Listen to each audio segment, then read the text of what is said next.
आज मी बनवत आहे साबुदाणा वडे। त्यासाठी मी शेंगदाणे भाजून घेतले आणि 10-12 हिरव्या मिरच्या घेतल्या आणि दोन्ही मिक्सरमधून बारीक करून घेतलं आणि 4 बटाटेही उकडून घेतले होते, तेही या साबुदाण्यामध्ये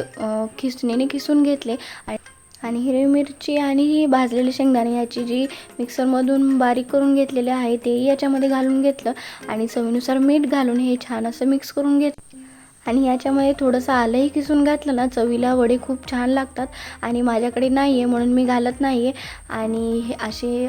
वडे थोडेसे पहिल्यांदा गोल करायचे आणि त्याच्यानंतर त्याला असं थोडंसं चपटं करायचं आणि छान वडे तयार करून घेतले आणि सर्व वडे तयार करून घेईपर्यंत मी तेलही गरम करायला ठेवलेलं आहे आणि जास्त तेल जास्तही गरम नको आणि जास्त कमीही गरम नको, असं मीडियम तेल गरम करा आणि हे